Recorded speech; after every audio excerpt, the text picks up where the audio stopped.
Bismillahirrahmanirrahim. Assalamu alaikum. So this is last topic of unit operations and industrial chemistry course. Physical laws behind unit operations and unit processes. Okay, so let's start. So unit process design. After preparing raw materials by physical treatment, that is unit operations. ठीक है, last lecture में बताया था, हमारा last lecture unit operations के ऊपर ही था और उसमें हमने ये पढ़ा था कि यूनिट ऑपरेशंस जो होते हैं वो हमेशा टोटल फिज़िकल ट्रीटमेंट होता है. There is no chemical treatment involve. ठीक है, तो यूनिट ऑपरेशंस जो हैं वो डेफिनेटली कहाँ इन्वॉल्व होंगे कि इंडस्ट्री में जब सबसे पहले आपके पास रॉ मटेरियल होता है तो उसके साथ आप डायरेक्टली केमिकल ट्रीटमेंट नहीं करते बल्कि आप सबसे पहले उसके साथ फिज़िकल ट्रीटमेंट करते हैं. तो दैट्स वाई पहले यूनिट ऑपरेशन अप्लाई किए जाते हैं और उसके बाद यूनिट प्रोसेस की बारी आती है. तो जब हम अपने रॉ मटेरियल्स को फिज़िकल ट्रीटमेंट के ज़रिए तैयार कर लेते हैं फर्दर ट्रीटमेंट के लिए, the processed raw material undergo chemical treatments, that is unit processes. Okay, तो जो processed raw material होता है जिसके ऊपर processed raw material का मतलब क्या है, जिसके ऊपर unit operations apply कर चुके हैं. ठीक है, फिज़िकल ट्रीटमेंट कर चुके हैं. ठीक है, उसके बाद अब वो केमिकल ट्रीटमेंट की तरफ जाएगा और जो केमिकल ट्रीटमेंट्स या केमिकल प्रोसेसेस होते हैं जो किसी भी इंडस्ट्री में अप्लाई किए जाते हैं उनको यूनिट प्रोसेस कहा जाता है. ठीक है, तो इंडस्ट्री में दो तरह के ट्रीटमेंट होते हैं, हमेशा याद रखिएगा, unit operations and unit processes. Unit operations हमेशा जो है वो फिज़िकल ट्रीटमेंट होता है जो कि इनिशियली रॉ मटेरियल के ऊपर अप्लाई किया जाता है और उसको फर्दर तैयार किया जाता है केमिकल ट्रीटमेंट के लिए. और फिर ये जो प्रोसेस रॉ मटेरियल होता है आफ्टर यूनिट ऑपरेशंस एप्लीकेशन, फिर ये केमिकल ट्रीटमेंट पे जाता है, यानी कि यूनिट प्रोसेसेस की बारी आती है. Now to perform chemical conversion. ठीक है, तो अब जब फिज़िकल ट्रीटमेंट हो गया और अब केमिकल ट्रीटमेंट की बारी है या केमिकल कन्वर्जन की बारी है. Basic knowledge of stoichiometry basic knowledge of stoichiometry, reaction kinetics, thermodynamics, chemical equilibrium, energy balance and mass balance is necessary. ठीक है, तो जाहिर सी बात है अब जब आपने फ़िज़िकल ट्रीटमेंट कर दिया और अब यूनिट प्रोसेसेस की बारी है, केमिकल कन्वर्जन की बारी है, तो यहाँ पर फिर आपको basic knowledge of stoichiometry, reaction kinetics, thermodynamics, chemical equilibrium, energy balance and mass balance, इन तमाम कैलकुलेशंस को करना, इनको जानना बहुत ज़रूरी है.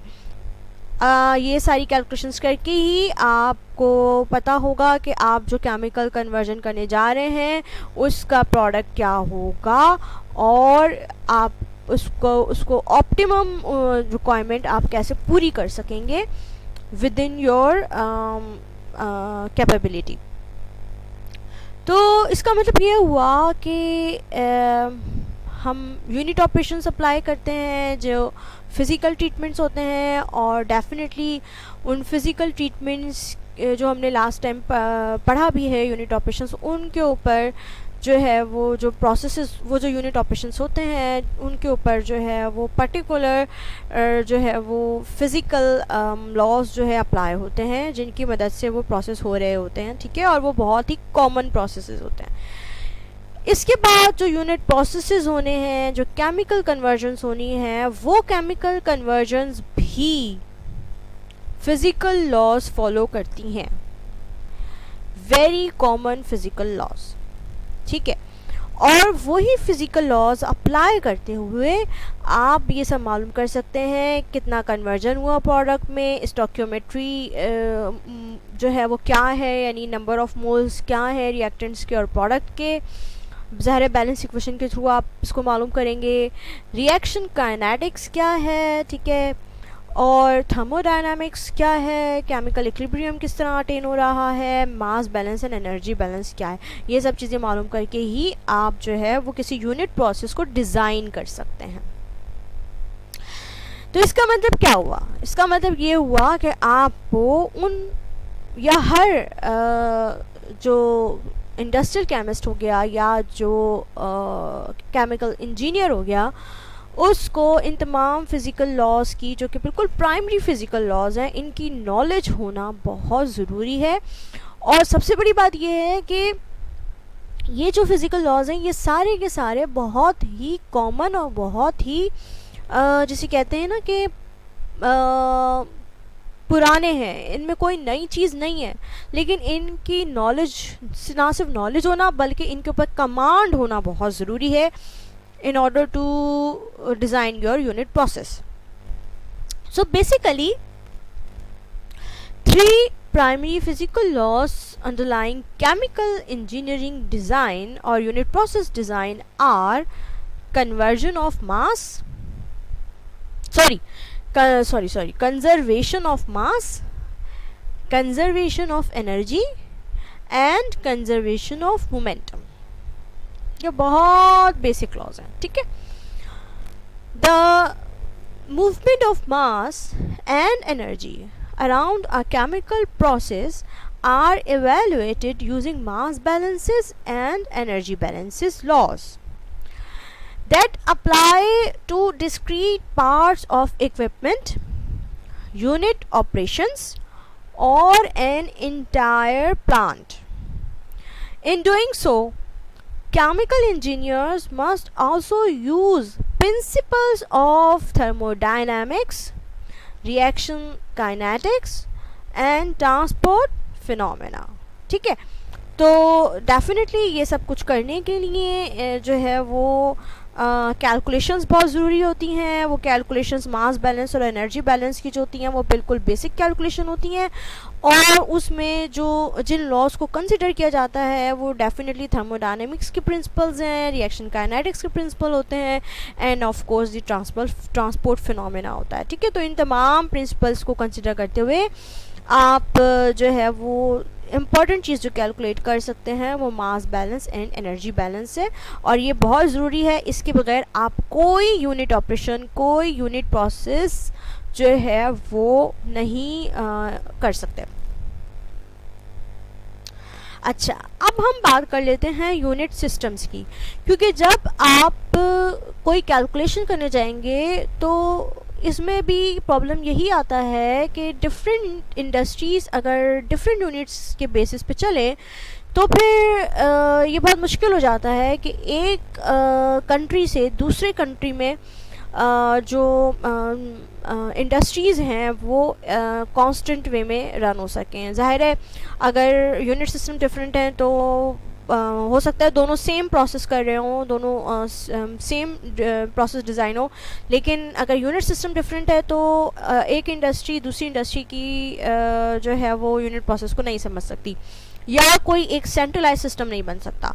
और तो इसी वजह से जो है वो सेंट्रलाइज सिस्टम बनाने के लिए जो है वो SI सिस्टम डिज़ाइन हुआ है, सिस्टम इंटरनेशनल, आप सबको पता है। और SI यूनिट्स जो हैं वो यहाँ पर दिए हुए हैं, जो कि 7 कॉमन हैं, और उसके बाद डिज़ाइंड हैं ज़ाहिर है इन्हीं यूनिट्स को यूज़ करते हुए। और इसके अलावा जो SI सिस्टम है, industries centimetre gram second system यानी कि CGS और फुट पाउंड सेकंड सिस्टम यानी FPS सिस्टम्स भी बहुत ज़्यादा कॉमन है इंडस्ट्रीज़ में, और अक्सर व बेशतर उनकी जो कैलकुलेशंस होती हैं या उनके जो यूनिट प्रोसेस डिज़ाइंस होते हैं उनमें यही जो है वो कैलकुलेशंस चल रही होती हैं या यही यूनिट्स इस्तेमाल किए जा रहे होते हैं, क्योंकि ये ओल्डर सिस्टम्स हैं और इनके क्योंकि सिस्टम डिज़ाइन हुए हुए हैं इन्हीं यूनिट्स के ऊपर, तो वो इन्हीं अपनी SOPs को फॉलो करते हैं जो उनके पुराने डिज़ाइन हैं, ठीक है। तो इस वजह से जो है वो ये दोनों जो है यूनिट सिस्टम्स भी बहुत कॉमन होते हैं इंडस्ट्रीज़ में। जो बेसिक क्वांटिटीज़ हैं यूनिट्स की, उसमें लेंथ है जिसकी SI यूनिट मीटर है, इसका सिंबल M है। मास किलोग्राम इसकी यूनिट है और सिंबल kg है। Time second S। Electric current ampere A, capital A। Temperature kelvin, capital K। Luminous intensity candela, CD। And amount of substance यानी मोल, और मोल में मोल को जब हम पूरा लिखते हैं यानी नेम ऑफ यूनिट है तो वो MOLE है, लेकिन जब हम इसका सिंबल लिखेंगे तो वो MOL होगा, ठीक है। तो these are the basic units and there are some very common unit conversion factors जो कि अगर आपको याद हो तो अच्छा होता है, ठीक है। जैसे कि लेंथ है अगर, तो 1 inch is equal to 2.54 centimetre. Mass 1 pound is equal to 453.6 gram and volume 1 gallon is equal to 3.785 litre.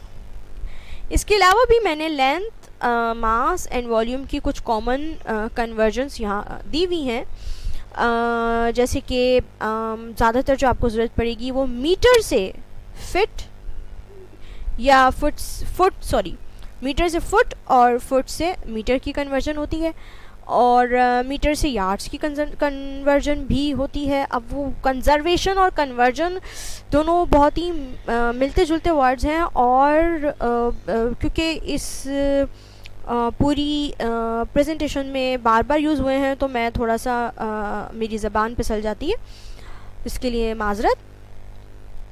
तो कन्वर्जन की हम बात कर रहे थे। इसके लिए आसानी ये होती है कि जो वन क्वांटिटी किसी दूसरी क्वांटिटी के बराबर होती है, हम अगर उसको याद कर लें तो वो ज़्यादा आसानी की बात होती है।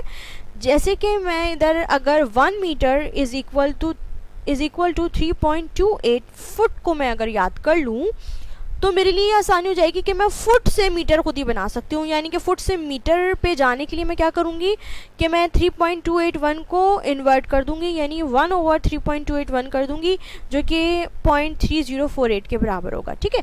तो मुझे ये दोनों वैल्यूज़ याद रखने के बजाय अगर मैं बहुत ही कॉमन चीज़ें याद रख लूँ तो मेरा काम बन सकता है। इसी तरीके से मास, जिसमें ग्राम और ओंस की कन्वर्जन है, किलोग्राम और पाउंड की कन्वर्जन है। तो अगर हम कोई एक चीज़ याद रख लें तो हमारे लिए आसानी होगी, ठीक है। या फिर अगर हम ये वाला ही याद रख लें कि 1 पाउंड इज इक्वल टू 453.6 ग्राम, तो मेरा ख्याल है बाकी की कन्वर्जन्स आप खुद कर सकते हैं, क्योंकि ग्राम से फिर किलोग्राम में जाना आसान है आपके लिए, ठीक है। तो कोशिश ये करनी है कि आपने कम से कम चीज़ें, कम से कम कन्वर्जन को मेमोराइज करना है, और ज़्यादा से ज़्यादा चीज़ों को आपको ड्राइव करना आना चाहिए, आपको कैलकुलेट करना आना चाहिए, आपको कन्वर्जन करना आना चाहिए, ओके। अच्छा, ये एक सवाल है, बहुत ही आसान सा सवाल है, और ये आपके हैंडआउट में भी दिया हुआ है, जो मैंने आपको यूनिट कन्वर्जन का दिया था। और जो मुझसे एक सवाल भी हुआ था ग्रुप के ऊपर कि जो है मिस, ये हमें जो हैंडआउट दिया गया है क्या ये यूनिट ऑपरेशन का है। तो अब तो ये आपको पता चल गया होगा कि वो जो हैंडआउट था वो यूनिट सिस्टम्स और यूनिट कन्वर्जन्स के बारे में था, और यूनिट ऑपरेशंस जो है वो बिल्कुल डिफरेंट चीज़ है।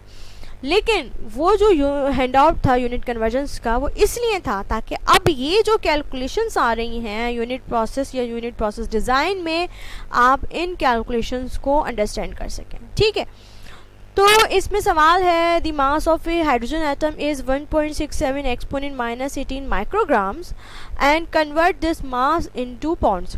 ठीक है, अब आपको मैंने वही बताया है कि आपको जो है वो एक चीज़ याद है, अगर कि 1 पाउंड इज इक्वल्स टू 453.6 ग्राम।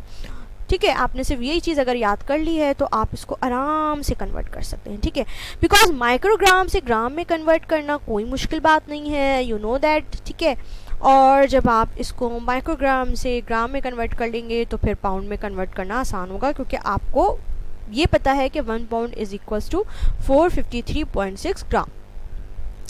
तो किस तरह से कन्वर्ट किया जनाब, ये माइक्रोग्राम था। ठीक है, और ये यूनिट कैंसिलेशन मेथड बहुत इंपॉर्टेंट है, और ये आप उस पूरे हैंड आउट में आपको सारा यूनिट कैंसिलेशन मेथड के थ्रू ही समझाया गया है, और ये बेस्ट है अगर आप इसको समझें तो। ठीक है, तो मैंने इसमें आपको वो चीज़ें नहीं समझाई हैं क्योंकि मैं समझती हूँ बहुत ज़्यादा बेसिक है, जिसमें ग्राम से मिलीग्राम का कॉन्सेप्ट या सेंटीमीटर का कॉन्सेप्ट या माइक्रोग्राम का कॉन्सेप्ट या किलोग्राम का कॉन्सेप्ट जो है वो कैसे होता है, डिवाइड करना होता है क्या मल्टीप्लाई करना होता है, ये चीज़ें मैंने आपको नहीं समझाई हैं। और मैं उम्मीद करती हूँ कि आप हैंड आउट के क्वेश्चन सॉल्व करेंगे और इन चीज़ों को समझने की कोशिश करेंगे, और मेमोराइज करने से ज़्यादा आप रट्टाफिकेशन से ज़्यादा आप इसको समझने की कोशिश करेंगे कि ये कन्वर्जन्स कैसे होती हैं।